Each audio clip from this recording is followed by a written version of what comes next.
Good afternoon. A very good afternoon to our most revered Guruji, Dr. Ashok Kumar Mohanty sir, Dr. Milind Rao sir, Dr. Narendra Gupta sir, Dr. Mahesh Chandra sir, हमारे most senior and respected mentor doctor Manoj Jaiswal sir, हमारे respected and senior mentor doctor Dilip Jani sir, doctor M B Mahadik sir, doctor S Anand sir और doctor Shashikant Shinde sir, और हमारे सभी respected IHF family members. तो आने वाले जो दिन हैं, जैसे अप्रैल का मंथ है, जून का है, जुलाई का है, तो कुछ बहुत इम्पोर्टेंट इवेंट्स आने वाले हैं। वर्ल्ड होम्योपैथी डे आने वाला है। मास्टर हैनीमैन से लेके मोहंती सर, राव सर, इन सब की बरसी भी और इन सब का बर्थडे, ये सभी जो इवेंट हैं वो आने वाले हैं। तो आईएचएफ फैमिली जो है हमारी, उनको अपना ट्रिब्यूट देगी।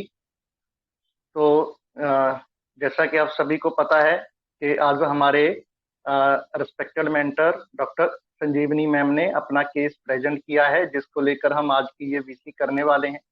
तो सबसे पहले मैं वेलकम करता हूं मैम का। Welcome ma'am, a very good afternoon ma'am. Thank you sir. तो ओवर टू यू मैम, बिना समय गवाए स्टार्ट करते हैं। Okay sir. तो मैं केस नरेट करती हूँ। एक 23rd ईयर की एक पेशेंट है। As patient came on and off for her troubles and treatment of daughters. One day she came that second time bleeding started. Second time abortion हो रहा था उस टाइम, वो मुझे मिली थी। I advised her to do ESG and blood reports. In ESG, incomplete abortion and blood pictures showing TORCH test positive. Gynecologist advised her to do MTP, but as the process started and completed on its own in 3 days, confirmed by USG. Then she came to our clinic for further treatment, as the doctor said that for infection we have to take treatment torch के लिए. As the condition is poor, husband is working on daily wages and father-in-law is diabetic and he is very ill. तो एक clinic में आती है। तो इसकी मैं थोड़ी बैकग्राउंड बताती हूँ। एक इसकी जब ये पहले पहले मैंने तो ये क्लिनिक में आई थी, तो उस टाइम एक कॉन्वर्सेशन हुआ था कि बोलो रेनू कैसी हो, कैसे आना हुआ।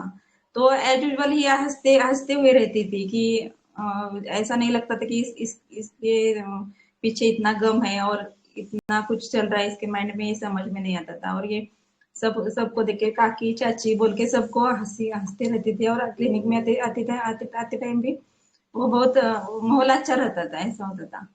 तो पेशेंट बोली आ गई काकी, आप कैसी हो। मैंने बोला अच्छी हूँ, बोलो तुम कैसी हो। तो पेशेंट बोलती है मेरा तो वही प्रॉब्लम है, 2 बार एबॉर्शन हो गया, अब घर में सासू माँ को और एक बच्चा चाहिए। तो अब मुझे एक बच्चा हो जाए जो भी अच्छा हो, लेकिन पिछले जैसा एबॉर्शन हुआ था वैसा नहीं हुआ, इसे ऐसा इसका कहना था। और वो टॉर्च टेस्ट की ट्रीटमेंट भी लेनी है, मगर पैसे के कारण पैसे के कारण उसको वो ट्रीटमेंट नहीं लेना था।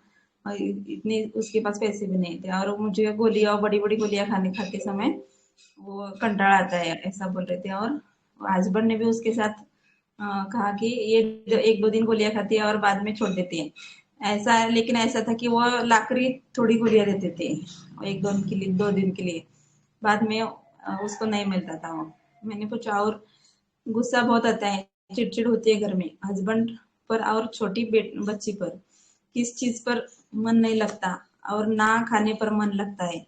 और आई भी तो ऐसी हंसती हंसती थी, लेकिन उतना वो बाल वगैरह उसने बनाए नहीं थे अच्छे से, और ड्रेस पहना था वो भी ऐसा ही घर में जैसे रहती है वैसे आई थी। हमारे गांव, पास के गांव में वो उसका घर है, लेकिन इस गांव में आते समय भी वो ऐसे ही आई थी, जैसे लगता था कि बहुत दर्द में है और गम में है, ऐसा लगता था उसको देखकर। कैसे मैनेज करती हूँ, मैनेज करना ही पड़ता है। आई वो सासू को अपने आई बोलती है, कैशे फैक्ट्री में जाती है, और बाबा वो डायबिटिक है, तो उनको इंसुलिन देना और घर का देखना और बच्ची को संभालना, अगर बीमार है तो भी करना ही पड़ता है। गुस्सा किस बात का आता है, देखो काकी, मैं घर का सब काम अच्छे से करती हूँ, सब काम करके ही खाना खाती हूँ।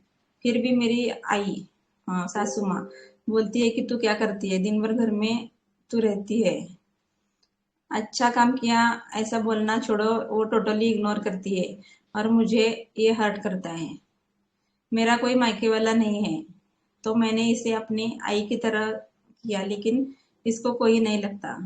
मेरी मेरी तरफ कोई फीलिंग ही नहीं है कि ये मेरे लिए, हमारे घर के लिए सब करती है ऐसा।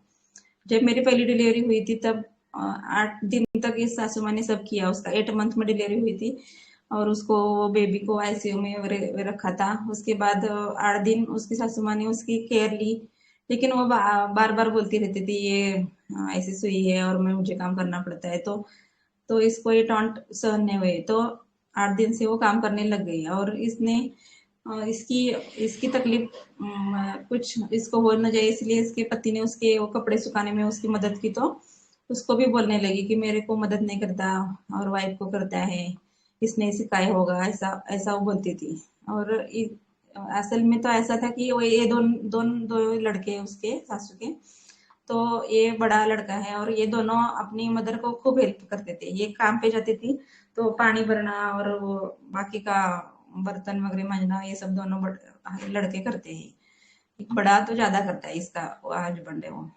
तो ये सब देख के मुझे लगता है कि मैं अकेली हूँ, मेरा कोई नहीं है, ना मेरी माँ है ना मेरी मायके वाली है। तो उस टाइम वो रोने लगी। मेरी छोटी बेटी को गालियां सिखाती है वो सास और हंसती है। ये मुझे सहन नहीं होता। बेटी की फिक्र है, ऐसा ही ऐसा ही पढ़ाएंगे तो आगे इसका क्या होगा। और बच्ची भी वो कैसे प्रिकॉशियस है, और अभी वो 5 साल की है, लेकिन उसका जो बिहेवियर लगता है वो 8-10 साल की जैसी लगता है, वो बूढ़ी जैसी बोलती है, वो ऐसा बोलती है वो। कभी उसका केस भी अच्छा है, शेयर करूंगी। तो घर में छोटा देवर है, वो छोटे ऐसे कुछ काम पर जाता है डेली वेजेस, और कुछ वो वहाँ रेती का वो ट्रक खाली करने के लिए जाता है, तो आता है और बाद में वो ये करने का, मोबाइल लेकर बैठने का, ऑर्डर देने का, मुझे ये खाना बनाना वो खाना बनाना, तो ये सब इसका भी करती है। लेकिन इसको इसका ऐसा ये बुरा है ऐसा इसको लगता है, क्यों? क्योंकि वो माँ को गालियां देता है और उसके साथ अच्छा भी नहीं करता, तो इससे हर्ट होता है, इससे ये हर्ट होती है वो देवर, इससे कुछ, इससे माँ को क्या बोलते हो तुम, ऐसा इससे लगता है। और ये पहले एक बार मेरे क्लिनिक में आई थी, वो हेडेक के लिए आई थी, तो यही कंप्लेंट उसने बताया था कि तुझे कुछ प्रॉब्लम है, कुछ क्या हर्ट हो रहा है क्या, और तुम्हारा सर दर्द क्या है। तो ये देवर का उसने बताया था कि वो देवर माँ को बोलता है, इसलिए मैंने एंगर मिसडीड ऑफ अदर्स ऐसा सोच के उसको स्टैट्यू से दिया था। तो उसके उससे वो थोड़ा बेटर थी वो हेडेक के लिए। तो ये ऐसा देवर करता है तो मेरी चिड़चिड़ होती है, स्लीप डिस्टर्ब है, 1 बजे तक मैं सोती हूँ और सुबह 3 बजे मुझे नींद नींद से मैं जग जाती हूँ, और 8 बजे तक मैं ऐसी, उस बाद में नींद नहीं आती उसको, ऐसा ड्रीम्स ऑफ स्नेक्स। और जो भी कोई मरा है उस दिन, ऐसा कुछ 4 दिन 1-2 दिन में, तो उसके वो सपने आते हैं उसको। मेंसेस तो रेगुलर था पहले, बाद में फर्स्ट डिलीवरी के बाद उसका 1.5 मंथ ऐसा लेने ऐसा हो गया मेंसेस, और फ्लो नॉर्मल था। और अबाउट गॉड ऐसा सब क्लासिकल हिस्ट्री ऐसा है कुछ थी, ऐसे मैंने पूछा तो मुझे लगता है कि जो जो भी बुरा होता है वो अगर गॉड होता तो वो बुरा होने ही नहीं देता। इस ऐसा बुरा जो घटना घटती है समाज में वो नहीं होती है, ऐसा उसका कहना था। तो ये इसकी शादी 19 ईयर में हो गई थी, और फर्स्ट बच्चा उसका, हाँ 19 में हुआ था, और सेकंड उसने फर्स्ट ईयर में वो प्रेग्नेंट थी, तो उसने अबॉर्शन की गोली ली, इतना बच्ची छोटी है इसका ऐसा मानकर। और सेकेंड टाइम 1-2.5 मंथ में अपने से अबॉर्शन हो गया, और बाद में 1.5 मंथ में हो गया, और ये उसके बाद मेरे पास आई थी। तो और ऐसा ये सब इसका ये था। तो कोई 1-2 जन अपना इनपुट दे, तो बाकी रेमेडी तो ग्रुप में ही है और सबने क्रैक किए। एक दो जन बोले तो सर। जी मैम। गुड जी इवनिंग मैम। प्लीज अपना। जी। मैम वैसे पहले भी मेरी तो सीपीआई आई थी, पर जैसे अभी आपने जब केस को नरेट किया ना, तो एक दो सिम्टम और मुझे लगे। जैसे जो आपने उसका लुक बताया कैसे आई थी, और एकदम से जैसे कपड़े भी ऐसे पहने थे और बाल भी कंघी नहीं किए थे। और फिर जो उसका कहना है कि मेरा कोई नहीं है, मायके में भी कोई नहीं है, तो ये एकदम से ना पैथेटिक फील वाला भी एक रूब्रिक अभी मुझे लगा। बाकी मैंने सबसे पहला रूब्रिक अफेक्शनेट लिया था, कि जैसे वो आते ही आपको विश कर रही है। और आपने भी बताया कि वो कैसे सबसे काकी चाची ऐसे करके बात करती है और माहौल अच्छा कर देती है। एलिमेंट फ्रॉम रिप्रोचेस लिया था, कि मदर इन लॉ अप्रिशिएट करने की बजाय उसको ताने मारती है। और मेरे ख्याल से उसको अप्रिशिएशन डिजायर भी होगा, तभी वो इतना डांसिंग में है। और डांसिंग भी लिया था मैंने rubric. Weeping telling her complaint, anxiety children about, क्योंकि वो अपने बेटी को लेके भी बहुत सेंसिटिव हो रही है कि बेटी को कैसे पढ़ाएंगे, कैसे करेंगे। और ड्रीम्स ऑफ स्नैक्स लिया, तो सीपी आ रही थी मैम। मस्त clear cut ma'am. Thank you ma'am. जी और बताइए।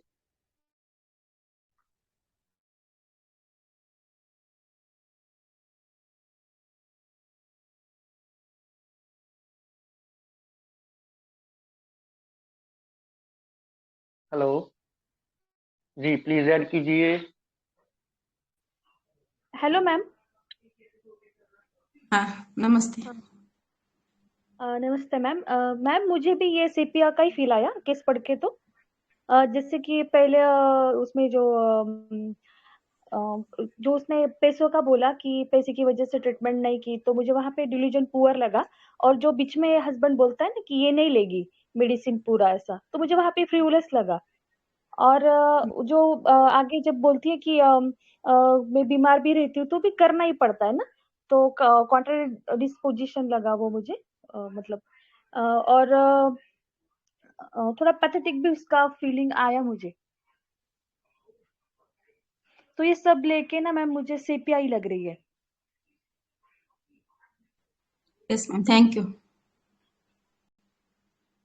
Good afternoon ma'am. Good afternoon. Case को पढ़ के मुझे सेपिया का फील आया। जैसे आपने शुरू में बोला ना कि वो ऐसे ही बिना कंघी करके वगैरह आई है, तो इसको सोच के मेरे को मेरी एक केस याद आ गई कि जैसे एक हस्बैंड था कि वो ऐसे बहुत अच्छी तरह से आया था और उसके साथ उसकी वाइफ आई थी। तो मुझे ऐसा लगा कि 2 मिनट की, ये मैंने पूछा उनसे कि ये कौन है, मुझे ऐसा लगा ही नहीं कि इनकी वाइफ है। जैसे मेड होते हैं ना घरेलू ऐसे काम काज करने वाली, तो उस अब वो जो क्लिनिक में आई है तो उसको किसने कहा, मतलब उसने क्यों नहीं ये सब किया, अच्छा सज सवर के क्यों नहीं आई। तो इस टाइप का उसे सिर्फ दूसरों के लिए करने के टाइम में खुद के लिए कुछ समय ही नहीं मिला होगा, इसलिए जैसे घर में रहती है वैसे ही एक मेड की तरह आई होगी। तो पहला फील तो ऐसे ही सेपिया था, और इसको देख के मुझे बड़ा दयनीय फील आया कि कितना कैसे अवस्था है उसकी।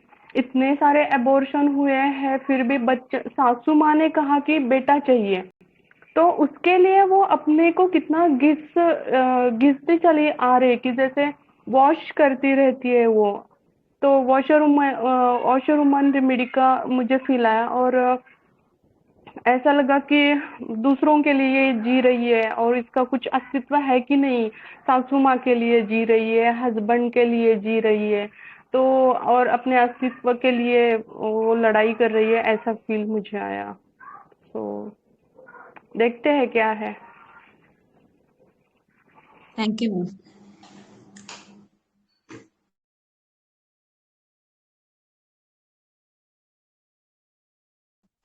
Hello Parveen sir. जी मैम। हाँ डिस्क्लोज करते हैं। जी मैम। Congratulation to all. ये सीपीआई है। और मैंने उस टाइम रूब्रिक जो लिए थे तो अपेक्शनेट contradictory actions or contradictory intentions or delusion alone being graveyard alone in वो रूब्रिक लिया था मैंने स्पेसिफिकली।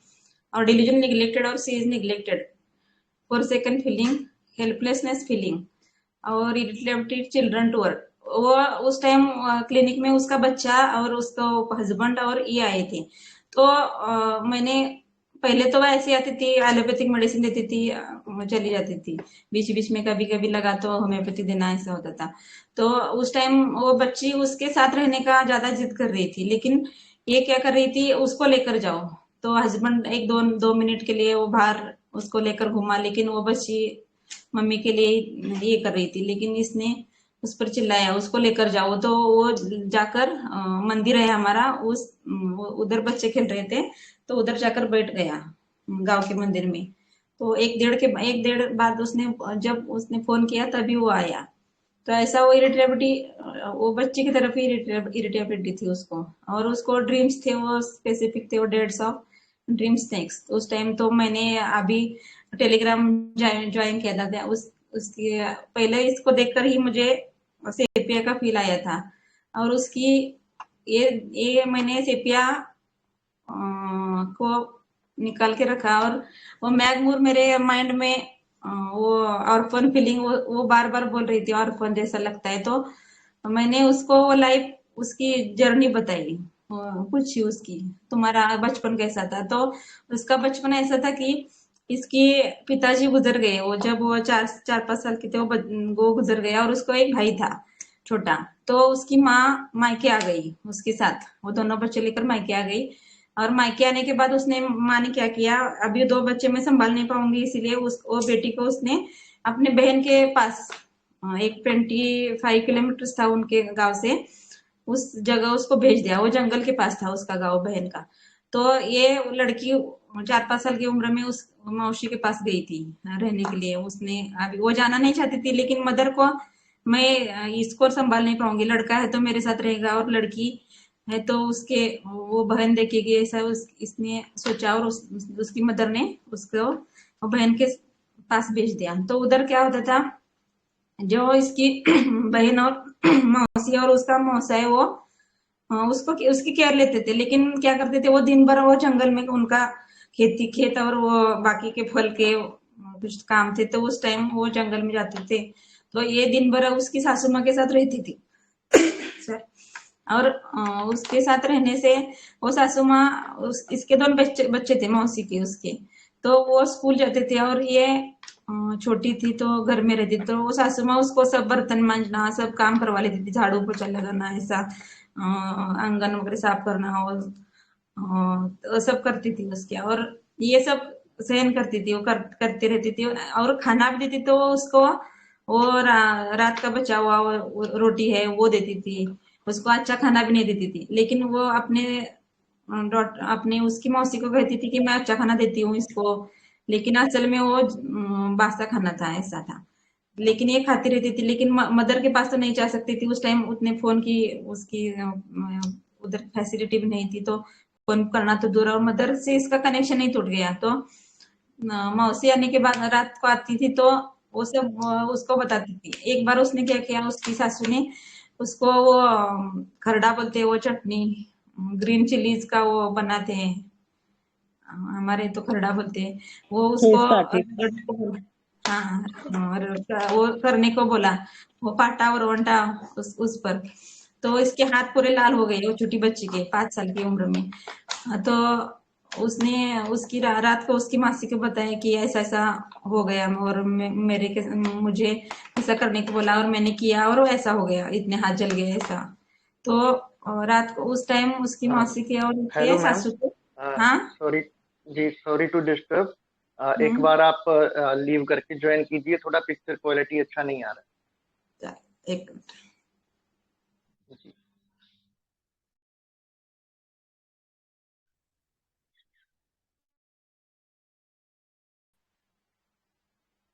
अभी आ रहा है सर? ठीक है मैम। हाँ जी जी।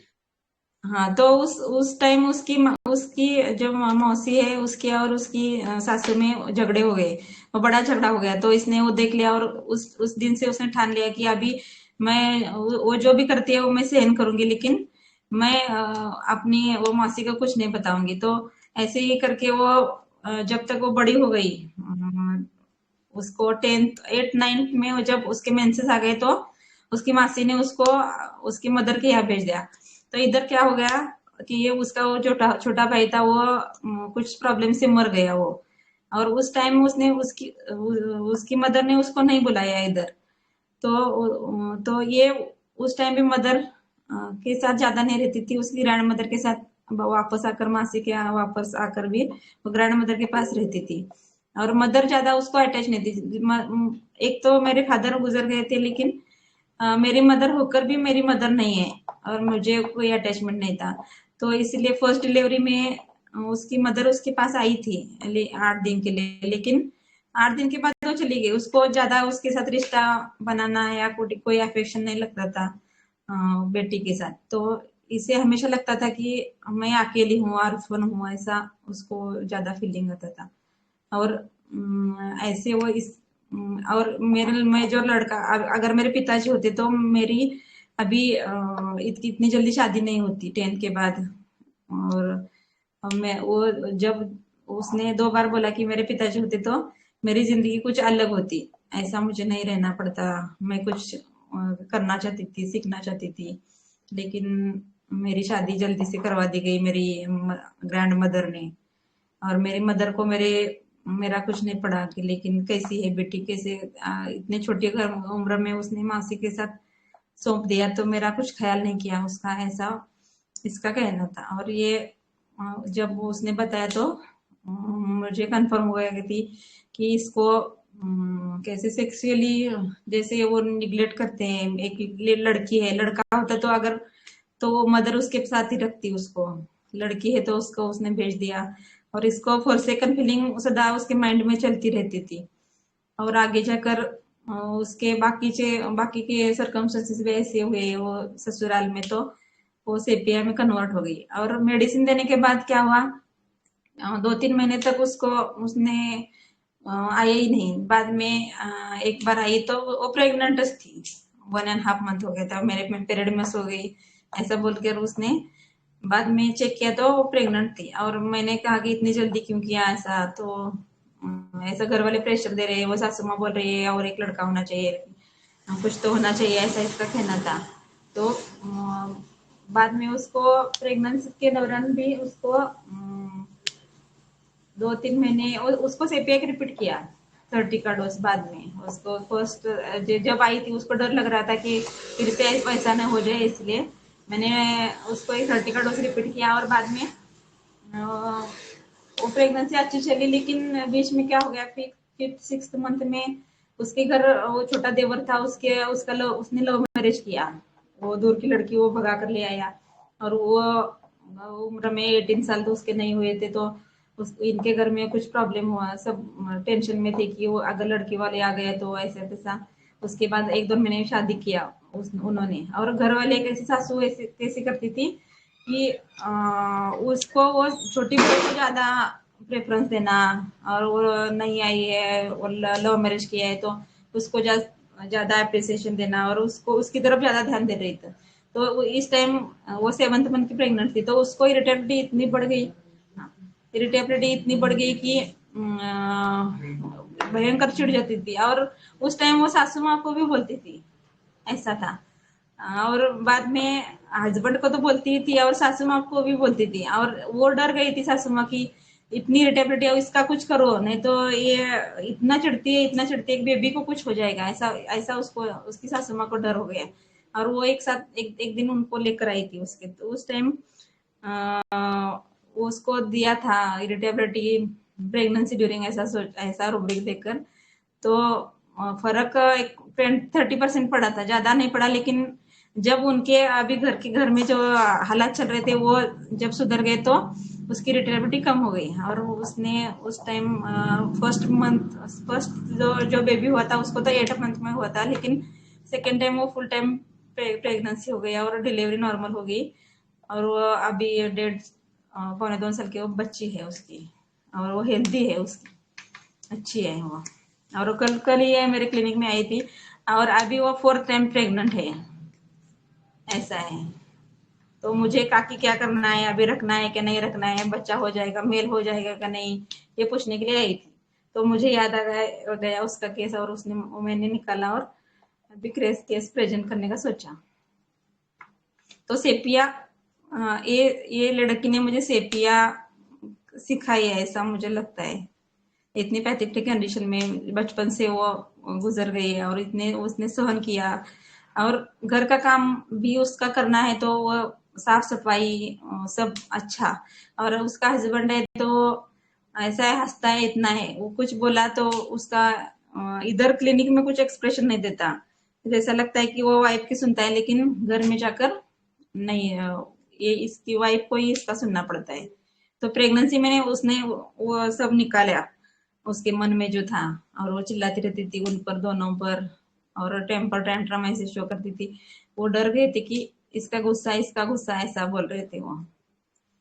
तो सेपिया ने उसका वो निकाला, उसका गुस्सा, ऐसा मुझे लगता है। और मुझे ज्यादा तो सेपिया के बारे में इतना उस टाइम पता नहीं था, लेकिन अब मुझे, अब आप सबके सिखाने से और सबकी रेमेडी से, सबके केसेस देखने के बाद थोड़ा सेपिया समझ में आई थी। लेकिन उस टाइम मैंने उसको वो रिपीटेड एबॉर्शन हो रही है, और उसकी वो कंप्लेंट्स देकर 4-5 अलोन इन द ग्रेवयार्ड वो रुब्रिक ज्यादा लगा के मैंने उसको सेपिया देने का सोचा, और सेपिया से वो नॉर्मल अभी वो आती है, तो वो सच धज के वो गहने डुप्लीकेट होते हैं, लेकिन वो गहने पहन कर और बिंदी बिंदी अच्छा लगा के वो सच धज के आई थी, इस टाइम आई।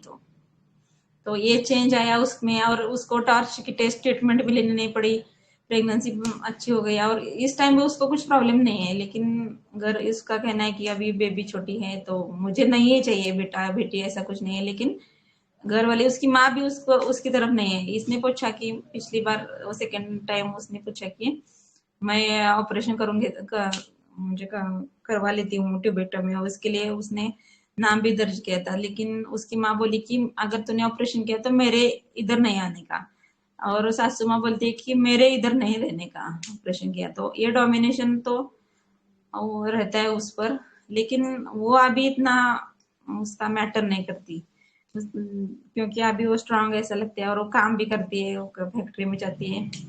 अभी वो सासू माँ को घर पर बिठाया और ये काम पर जाती है। सो एक केस था सर। थैंक यू सर, बहुत अच्छा सबने पार्टिसिपेट जी किया। मैम। बढ़िया case ma'am, thank thank you, you. Super. Thank you ma'am. बहुत ही अच्छा केस था ma'am. Thank you ma'am. Ma'am आपने बहुत अच्छे से समझा के बोला, इसलिए हमको भी बहुत अच्छा फील आया सेपिया का। Thank you so much ma'am. नहीं ऐसा, ऐसा लड़की इतनी तकलीफ में होती है वो लड़की, तो उसको वो अच्छा लगा तो हमें अच्छा लगता है अभी देख के। लेकिन बाद में उसकी कंडीशन और भी गिरती जाती, तो टिपिकल वो इंडिफरेंस में जाके और वो साइकोलॉजिकल पेशेंट बनता है, ऐसा होता है। तो उसको राइट मेडिसिन मिला, होम्योपैथी से सब ये पॉसिबल है। नहीं तो ट्रीटमेंट लेकर ट्रस्ट ट्रस्ट टेस्ट के पॉजिटिव के बहुत से पेशेंट होते हैं, वो बाद में और अबॉर्शन कर करके थक जाते हैं, और ट्रीटमेंट उनको इनफर्टिलिटी का सामना करना पड़ता है। तो ये इस सेपिया के 30 के डोज से वो सब उसका निकल गया, और वो मेंटली अच्छी हो गई, और वो अभी उसको नहीं लगता, फर्क नहीं पड़ता कि कुछ मेरा कोई नहीं है, ऐसा कुछ उसको फर्क नहीं पड़ता, कि अभी वो हेल्दी लाइफ जी रही है, और बहुत अच्छा लगता है, आती है तो बहुत अच्छा लगता है। मैम किसने पैथेटिक ऐसा कुछ बोला था, तो क्या पैथेटिक और कुछ समझा सकते हैं इसके बारे में, पैथेटिक क्या है? पैथेटिक ऐसे वो परिस्थिति से, उसको हालत से ऐसे, क्या बोलते हैं उसको, मुरझा गई है, ऐसा ऐसा होता है उसको, दयनीय स्थिति उसकी, और उसको देख के भी अपने को तरस आता है उस पर कि यार हमारे कितनी इसकी बुरी हालत है। ऐसा इतनी पैथेटिक तो नहीं थी, लेकिन उसका वो खुद के ऊपर उसका ध्यान देना कम ही हो गया था। ऐसे अगर हम क्लिनिक को दूसरे गांव में जाते हैं, तो थोड़ा तो कंघी करके ड्रेस वगैरह अच्छा तो थोड़ा नीट पहन के जाते हैं, लेकिन ये ऐसी आती थी जैसे घर में बैठे और उठ कर चले आए ऐसे। और घर का तो सब काम तो करती थी, लेकिन खाना खाना है तो सब करके 12:30 बजे 1 बजे खाना है ऐसा। हमारे जनरली तो इधर 10 बजे खाते हैं, 10-11 बजे खाते हैं सब, तो हाँ 1 बजे खाना। थोड़ी एनीमिक भी थी, और ऐसे सैडल का नहीं पता, लेकिन उसके डॉट थे चेहरे पर, तो उसका भी पूछ रही थी वो कि ऐसा कैसा इतने जल्दी वो शादी वो बाद में होता है, 40 इयर्स के बाद मेरे चेहरे पर अभी से आया है ऐसा। लेकिन सैडल ऐसा जैसा कुछ नहीं था, लेकिन एक घर के लिए और खुद का अस्तित्व ऐसा कुछ तो बनाने के लिए वो स्ट्रगल करती रहती थी। और घर भी उसने उसकी सासू माँ वो टिपिकल मुंह में पान चबाते रहती थी, इधर उधर थूकती रहती थी कोने कोने में, ऐसा उसकी डर्टी बिहेवियर था। लेकिन ये आकर घर में उसने बहुत अच्छा चेंज लाया था, और वो क्लीन रखती थी घर सब। वो ये उसने सासू माँ ने कहा है उसकी कि उसको बहुत अच्छा रहती है, घर अच्छा रखती है, सब करती है, लेकिन गुस्सा बहुत करती है अभी ऐसा। और प्रेगनेंसी के टाइम उसने दिखाई दिया कि बहुत गुस्सा। मैंने जब भी आती थी वो गुस्सा गुस्सा, लेकिन उस टाइम से पे ने उस पर ज्यादा कुछ असर नहीं दिखाया। लेकिन उसका सरकमस्टेंसेस उसके अच्छे हो गए, और वो देवरानी बाहर रहने के लिए गए। वो कोल्हापुर को वो सेटल हो गया उधर। तो उस टाइम से वो बहुत खुश है और अच्छी है। अभी 1 बरस हुआ उसको। तो वो देवरानी भी आती है क्लिनिक में, लेकिन उसको उसकी कंप्लेंट्स नहीं है उसकी वजह से, लेकिन इसको सासू माँ की वजह से उसको कंप्लेंट्स है थे ज्यादा। Thank you. Thank you. मैं इस पथेटिक के बारे में थोड़ा बोलूं। अभी जो क्वेश्चन पूछा था ना उन्होंने, तो बोला इस पेशेंट जिस टाइप से वो आई थी ना क्लिनिक में, तो कंघी नहीं करके आई थी, तो उसको देख के ही हमें ऐसा लगता है कि इसमें कुछ कम है। मतलब ऐसा वो एनर्जी लेके आती है कि मैं कुछ कम हूँ। वो अच्छा दिखती भी है, उसको देख के हमें ऐसा लगता है कि यार इसने थोड़ा सा भी मेकअप किया ना तो भी कितना अच्छा दिखेगी, लेकिन उसे करना ही नहीं है क्योंकि उससे कॉन्फिडेंस की इतनी कमी होती है। ये उसके पीछे का रीजन होता है, और इसीलिए वो ये ऐसा कुछ करना ही नहीं चाहती। और हमें ऐसा दयनीय लगती है क्योंकि इतने एबॉर्शन हुए और बाद में भी सासू माँ के लिए इतना कुछ अपना हो रहा है, इतने पेन होने के बावजूद भी दूसरों के लिए उसे करना है। तो हमें तो उसको देख के ऐसे ही लगेगा ना कि यार ये कितनी दयनीय अवस्था है इसकी। तो यहाँ इस टाइप का हम फील ले सकते हैं कि ये पथेटिक लग रही है थोड़ा। Thank you doctor Pooja. Parveen sir, थोड़ा आप कुछ ऐड करिए। जी मैम। सबसे पहले तो आपको बहुत बहुत आभार आपका कि आपने इतना बढ़िया केस प्रेजेंट किया है। और जैसा कि सबके कमेंट आए हैं कि उनको भी और मतलब सीपिया का जो कोर फीलिंग है वो उनको अच्छे से क्लियर हुआ है। तो इसके लिए हमारी IHF फैमिली की ओर से आपका बहुत बहुत आभार। ऐड तो मतलब अगर कोई किसी का कोई और क्वेश्चन है तो बोलिए। पैथेटिक तो ऑलरेडी पूजा मैम ने भी एक्सप्लेन कर दिया है, और संजीवनी मैम ने भी किया है। वही रहता है कि पैथेटिक पर्सन को देख के हमको अंदर से उसके ऊपर दया आती है कि यार कितनी बुरी स्थिति में है ना, कितना बेचारा कितना करके भी कितने बुरे हाल में है। तो जैसे नेट्रोम्यूर भी है इसमें, है ना। तो नेट्रोम्यूर मतलब खुद को डिग्निफाइड समझता है, और वो जिन जिन लोगों ने उसको हर्ट किया है, या कुछ ऐसे मूवमेंट जहां जो जो हुए हैं जहां पर उसको हर्ट हुआ है, वो सबके बारे में बताते जाएगी। और मतलब उस केस में मेरे को ये फील हुआ था कि यार बस करो अब, है ना, कितना तुम रोना रोओगे इन चीजों का। तो इस तरह से जो नेट्रोम्यूर का पथेटिक रहता है वो इस तरह से रहता है, जो उसकी डिग्निटी को उसको ऐसा लगता है कि हर कोई हर्ट कर रहा है। तो नॉर्मल भी अगर कोई कुछ बोलता है तो उसको ऐसा लगता है कि ये मेरे को नीचा दिखाने के लिए बोला गया है। तो सीपिया का जैसे कि बताया पूजा मैम ने भी, है ना, कि धोते धोते वो खुद धुल जाती है। तो इस तरह की कंडीशन होती है। उसकी जर्नी ही एक तरह से पुअर से स्टार्ट होती है और पैथेटिक में जाती है, डिस्पेयर, मिजरेबल एग्जिस्टेंस, यहाँ तक आती है फिर वो। और डांसिंग में रहती जरूर है शुरुआत में। जी मैम। सर मेरा एक एक्सपीरियंस मैं शेयर करने जा रही हूँ सेपिया का। एक एक लेडी थी और वो घर में इस टाइप का काम कर रही थी जैसे कि डांसिंग एमिलेशन हो, मार्क सेंस ऑफ रिदम हो। तो वहां पे ना उसको अपने सासू माँ ससुर जी उनको कुछ कुछ देना पड़ता था और दोनों हाथ में दो दो प्लेट थी और एक उसको लेना पड़ता था और वो सब हाथ में दोनों थे। और उसके साथ किचन से बाहर निकलते वक्त उसको फैन भी बंद करना चाहिए था।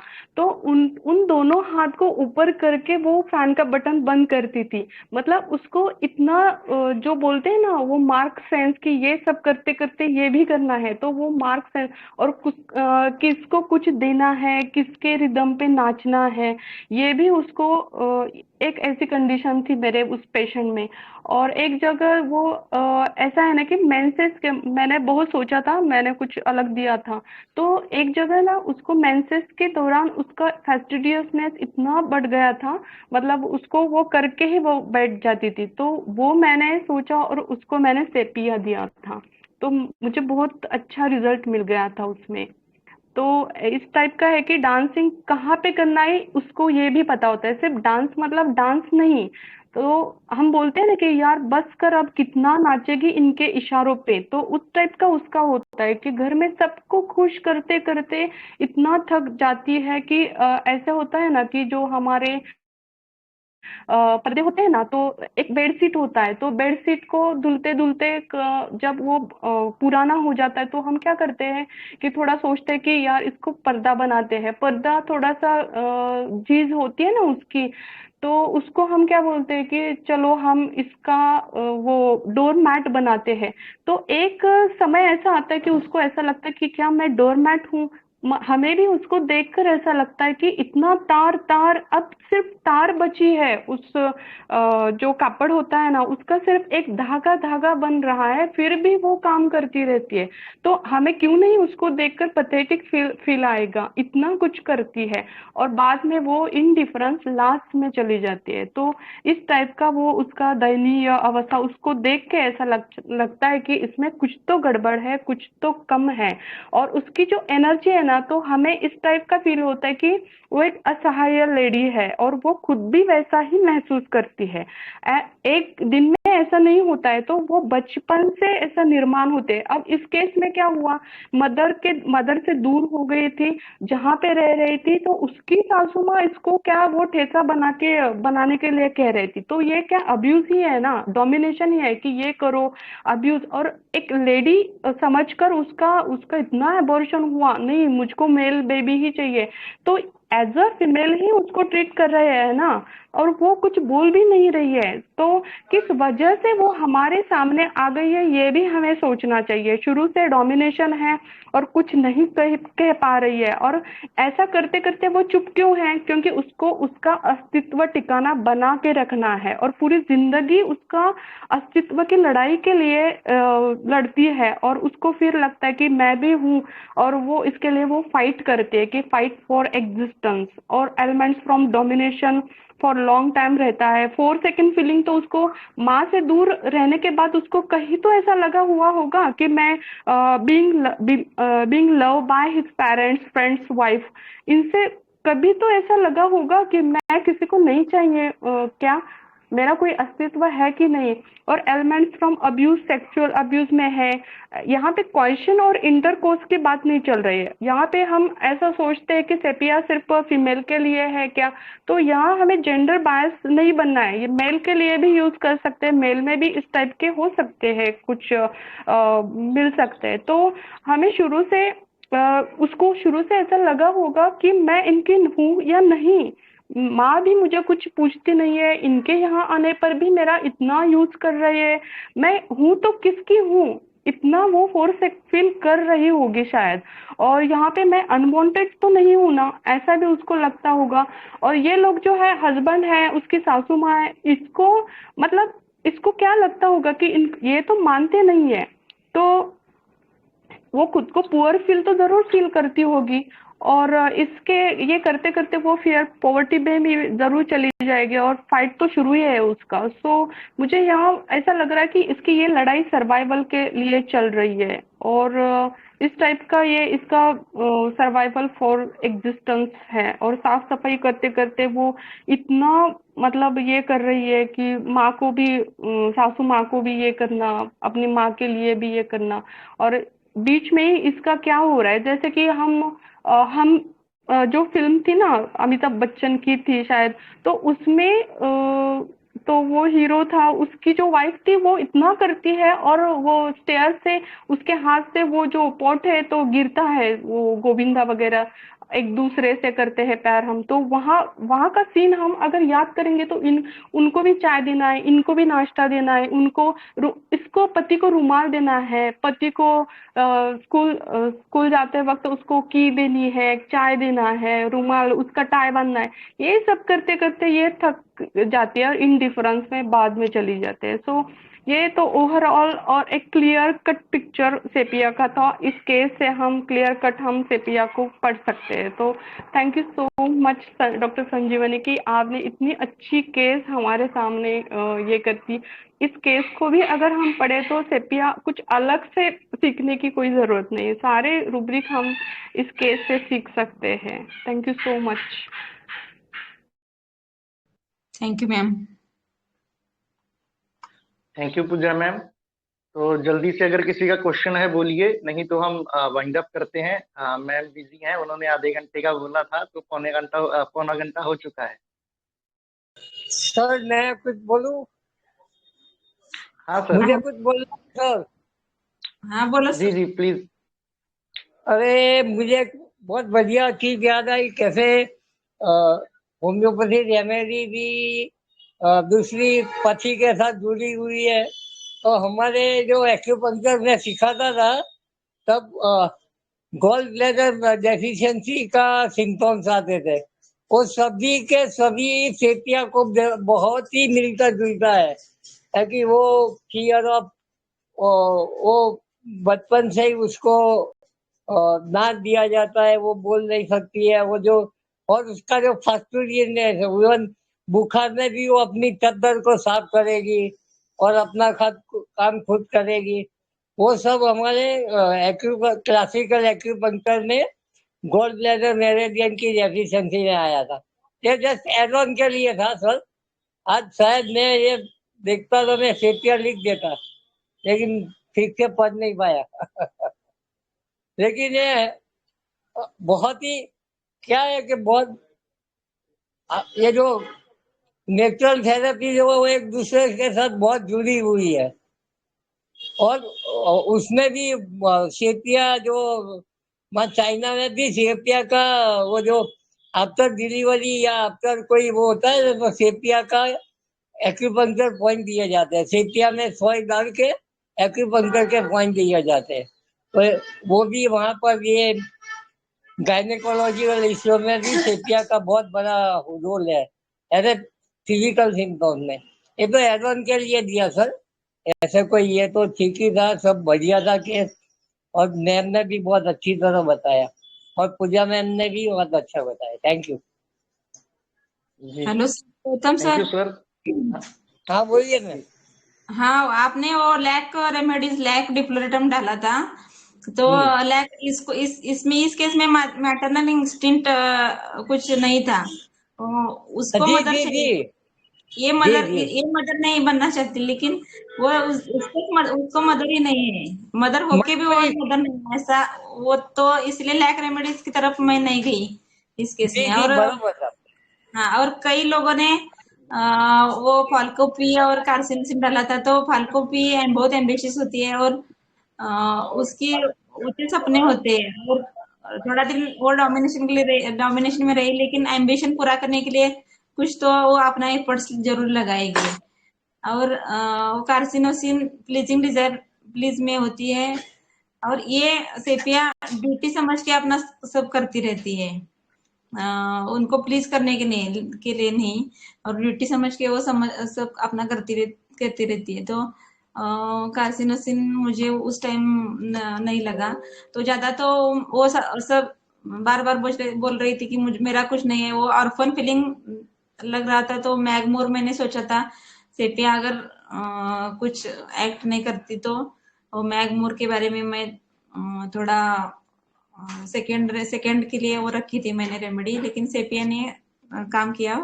सेपिया मैंने देने का सोचा उसको। नहीं थैंक यू सर। सही था मैम, नहीं सही था एकदम। बहुत बड़े केस था संजीवनी मैम। सीपिया ये तो बहुत सारे बहू है ना सीपिया बन के आती है, लेकिन जब सीपिया की सांस आती है तो क्या करती है आपने आपको पता है क्या? हेलो, कोई शेयर करेगा? हाँ, सीपिया की सांस। नहीं आप हाँ, सीपिया की सांस है ना। हाँ, एक 70 साल या 65 एज की एक वुमन थी, और उसकी बैक हिस्ट्री मुझे पता नहीं होती ना तो मैं उसको सीपिया को भी देता ही नहीं। वो सांस ऐसी थी ना खड़ूस की, बहू के ऐसे ताने मारती थी ना बैठे बैठे तो बहुत चिल्लाती थी, अरे कैसी है ना, बहुत खड़ूस ऐसी ऐसी टाइप है। लेकिन उसकी हिस्ट्री क्या थी, उस जमाने में ना दो दो शादियां होती थी ना, तो इसके हस्बैंड ने दो शादियां की थी, और दूसरे दूसरे वाइफ के साथ, यानी इसकी क्या लगती है वो, हिंदी में क्या लगेगी वो? सौतन। सौतन तो ये सौतन थी, और इसको ना पूरी लाइफ हाँ बराबर है। तो पूरी लाइफ भर इसको ना बिल्कुल उसके घर में प्यार नहीं मिला, तब तक तो ये शांत थी। लेकिन जब इसके हक में सब आ गए ना, तो लगती तो पुअर है, लेकिन इससे बोलेगी ना बहू को, रुकेगी रुकेगी, बहुत कम बोलेगी, लेकिन एक वर्ड ऐसा बोलेगी ना, बहुत दिन 2 दिन याद करेगी वो। तो इस सीपी का नेगेटिव शेड है। तो सीपीआई ऐसी भी बनती है कभी कभी। लेकिन आपका केस भी बहुत बढ़िया था, लेकिन सांस के भी बारे में सोचना चाहिए। सांस जब उसके अंदर पावर आती है ना सीपीआई के, तो बहुत डॉन बन जाती है बन जाती है सर। मैं एक पॉइंट बोलूं मैं। जब जब बहू को सेपिया दी जाएगी ना तो सास सेपिया नहीं बनेगी। तो यहाँ पे मुझे एक पॉइंट बोलना है कि सेल्फ कंट्रोल इंक्रीज में भी है, जहाँ की उस लेडी को जब सासू माँ ने बताया ना कि वो ताने मारती थी ना, कि वो जब डिलीवरी उसकी हुई थी, एबॉर्शन हुआ था और वो लेटी थी, फिर भी उसको ताने मार रही थी, और हस्बैंड उसको हेल्प कर रहा था। तो वहां पे उसने सह लिया, सेल्फ कंट्रोल इंक्रीज, गुस्सा नहीं किया। और जो कोई नहीं करता ना तो मुझे करना है, तो उसने उसका मिशन समझा, मतलब दूसरों ने नहीं किया, मुझे करना है, ये उसका टास्क था। और दूसरों के लिए वो दिया हुआ जो है पूरा करना है, ये समझ के वहां पे किया, तो यहाँ पर सेपिया रूल आउट हो गई थी। ये पॉइंट बहुत अच्छा था। Thank you ma'am. Rahul sir ने बहुत अच्छा बताया। वो नेगेटिव शेड है वो सेपिया का। जब एक टाइम वो डोमिनेशन सहती है, सब कुछ सहन करती है, लेकिन उसको उसमें उतना कॉन्फिडेंस ही नहीं होता कि मैं उनके आगे बोलूं। लेकिन एक टाइम ऐसा आता है कि वो डिफाइंड हो जाती है, और उसका वो हस्बैंड का जो भी है और सास का वो डॉक्टर के सामने और किसी के भी सामने उसका वो नकाब उतार देती है, और ये वो करती है। तो पॉजिटिव शेड और नेगेटिव शेड भी उसके हैं। तो जैसे इग्नेशिया इम्बेसेल होती है, वैसा ही सेपिया स्लैंडर डिस्पोजिशन में जाती है और उनका वो चितड़ा साफ कर देती है। उस टाइम वो पति का कुछ नहीं देखती कि वो मेरा पति है और मेरी सास है, तो वो डोमिनेशन में नहीं रहती, उस टाइम वो डिफाइंड हो जाती है। तो बहुत अच्छा बताया राहुल सर ने, और बहुत बड़े दिन के बाद राहुल सर आज मिले हैं बीसी में। हमने सबने तो मिस किया है आपको sir. Thank you Sanjeevani ma'am. ऐसे नहीं सुनता रहता हूँ, लेकिन कभी कभी ना ऐसे जैसे कई केसेस ना बहुत सारे इंग्लिश में आजकल टाइप करते, तो मैं ना थोड़ा कंफ्यूजन हो जाता हूँ। एक तो मराठी में हमारे पेशेंट बात करते, हम हिंदी ट्रांसलेट कर सकते हैं आराम से, लेकिन इंग्लिश में और वो भी टाइपिंग में कैसा आती है ना, तो मेरे दिमाग के ऊपर से जाती है। एक तो मैं फिल पे चलता हूँ, रूब्रिक्स बनाना मुझे इतना अभी नहीं आता, तो इसलिए अपने के साथ तो अच्छा लगता है। और सर के चामोमिला के केस के बाद मैंने एक दो केसेस चामोमिला से ठीक किए हैं। वो आपके वो चामोमिला वो आपने वो सब बताया था कि ऐसा ऐसा है, वो नक्सोमिका देती रहती थी मैं। एक दो पेशेंट में चामोमिला ट्राई किया मैंने, तो उसको बेटर रिजल्ट आया उसमें। तो थैंक यू सर। और हम सब मिस कर रहे हैं, हम तो आपके केस, वो मराठी के केस। आएगा। 2-3 महीने हो गए अभी आपका केस नहीं हुआ है ऐसा। सिलेक्ट करेंगे अच्छा सा केस यस परवीन सर और हम, तो बहुत हाँ बढ़िया केस ओके सर। सर ढूंढेंगे हम। मराठी में करेंगे केस, नहीं तो नहीं, हम लोग हिंदी कैसे में समझ करेंगे, पाएंगे? लेकिन कॉन्वर्सेशन मराठी ऑडियो भी होता है ना, वो देंगे, डाल देंगे। जी sir, sir sir sir, thank you जी sir, thank you. Rahul sir का समाधि कंटिन्यू है, अभी वो समाधि से बाहर नहीं आए हैं। हाँ, थोड़ा पीसफुल हो। जी, तो विपश्यना कर थैंक यू। जी विपश्यना सर, करके बिल्कुल। जी जी जी। अभी रूब्रिक ध्यान में नहीं आ रहा है, सीपिया में रूब्रिक भी है कि उसको सामने वाले की कमजोरी का पता होता है। सिंगल रूब्रिक है, अगर आप कंप्लीट में चेक करेंगे तो मिल जाएगा आपको। सर ये इंस्टीट्यूट हो सीपिया सकता है? कुछ ऐसा ही रूब्रिक है, इंटी इतना ही नहीं इंस्टीट्यूट है, काफी नहीं नहीं। अ, मैं ग्रुप में डाल दूंगा बाद में, अभी लैपटॉप पास में नहीं है।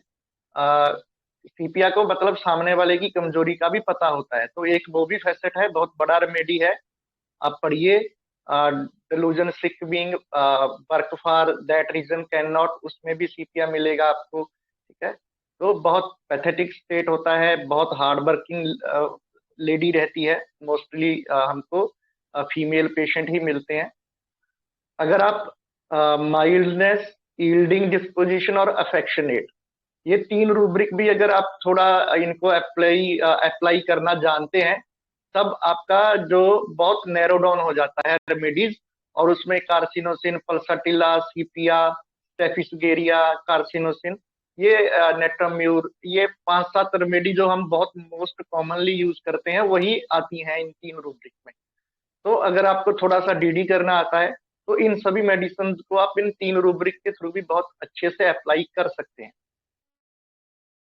तो वाइंड अप करें मैम, अगर आपने कुछ ऐड करना है तो बोलिए। हेलो जी सर, जी mind ma'am. Institute weakness of others too, single sepia है। जी जी जी जी जी, सिंगल सीपिया, और सीपिया सर सीक्रेटिव आपने एक बहुत ज्यादा सीपिया का रहती केस है। पढ़ाया था सर। सर प्रणाम सर। जी जी, प्रणाम सर, सर प्रणाम। आपने एक सीपिया का केस पढ़ाया था, पैथेटिक उसमें लिया था सर आपने, जिसके नाक से पानी बहता था और उसको सपने आते जी थे जी जी पानी में नहाने के। जी, उसका भी जी, ऐसे ही था। जी सर, हाँ सर, थैंक यू सर। वो यूट्यूब पर भी डाला हुआ है। मतलब जो जी पैथेटिक हम बता रहे थे ना, कि उसने पहले तो मुझे बोला कि मैं आपकी पूरी फीस नहीं दे पाऊंगा, आधी फीस दे पाऊंगा। तो मैंने बोला कि ठीक है, मतलब आप आधे ही दीजिए। तो उसका केस टेकिंग करते करते करते, मतलब इतनी पैथेटिक स्टेट थी उसकी कि मेरे मन में ये फीलिंग आ गया तुरंत कि मैं इससे फीस लूंगा ही नहीं। तो मैंने बिना फीस लिए उसको ट्रीटमेंट दिया था। तो ये आपको अंदर से फील आ जाएगा, अगर हमें होती ही है सेंसिटिविटी, ऐसा नहीं है कि हम इनसेंसिटिव होते हैं, तो ये दिख जाता है हमको, अ, अगर हम थोड़ा सा अपने ऑब्जर्वेशन के ऊपर काम करें। तो once again wonderful case and session ma'am, बहुत ब्यूटीफुली एक्सप्लेन किया, लैक डेफ्लोरेटम बहुत अच्छे से आपने डीडी किया। तो बहुत वंस मस्त, अगेन बहुत हमारी बढ़िया, समझ में आईएचएफ। आने वाला केस था, अच्छा लगा सर। जी सर। हाँ, जी, सीखे हम लोग सर। तो जी जी, थैंक यू सर। तो हमारी आईएचएफ फैमिली की ओर से आपका बहुत बहुत आभार, बीसी के लिए समय निकालने के लिए, अपना केस प्रेजेंट करने के लिए। और सच में मैं बहुत खुश हूँ कि हमारे बहुत सारे आईएचएफ फैमिली मेंबर्स ने केस को क्रैक किया है, तो ये सच में बहुत खुशी की बात है। और ऐसे ही आप अपने क्लिनिक में भी केसेस को क्रैक करते रहिए, और सफलता के नए मुकाम हासिल करते रहिए। और deep gratitude to our Pooja Kshirsagar ma'am, के उन्होंने भी अपना एक्सपीरियंस बताया, अपने केसेस शेयर किए, और सीपिया के बारे में अपना अंडरस्टैंडिंग भी शेयर किया। तो आप सभी के पार्टिसिपेशन के लिए, सपोर्ट के लिए बहुत बहुत आभार। तो आज की इस शानदार वीसी को यहीं पर वाइंड अप करते हैं। मुलाकात होगी आपसे next week. Thank you so thank you sir, thank you sir, नमस्ते sir. Thank you, thank you, नमस्ते thank sir. You all of you thank you sir. Madam, सबने थैंक यू। हमें सिखाया है, और सब सब सब आपसे ही सीख रहे हैं सर। सर आप दिलीप जैनी नहीं सर, नहीं, मनोज सब सर यशवंत की सर, वजह से हो रहा है सर। क्या आपकी पटेल वजह सर से ही से। सब लोग सीख रहे हैं? नहीं, सब जी जी, सबसे सीख रहे ऐसा, हैं हम। जी, थैंक यू सर, हम ग्रेटिट्यूड सभी एक सर। दूसरे से, जी ma'am, my pleasure ma'am. Actually हम सभी एक दूसरे से सीख रहे हैं, ऐसा नहीं है कि मतलब मेरे कारण ही ये सब हो रहा है, ऐसा बिल्कुल नहीं है। जैसे आप हमारी एचए फैमिली का पार्ट हो, उसी तरह मैं भी पार्ट हूँ। और आप लोगों का भी जो सपोर्ट है, जो योगदान है, जो पार्टिसिपेशन है, हार्ड वर्क है, वो कोई कम नहीं है। आप भी उतना ही हार्ड वर्क कर रहे हो, और हम सभी साथ मिलके जो एफर्ट कर रहे हैं, पार्टिसिपेट कर रहे हैं, तभी ये सब कुछ मुमकिन हो पा रहा है। और प्रयास यही करना है कि और अच्छे से अच्छा हम अपना परफॉर्मेंस करते चले जाएं, यही माइंड में रखना है।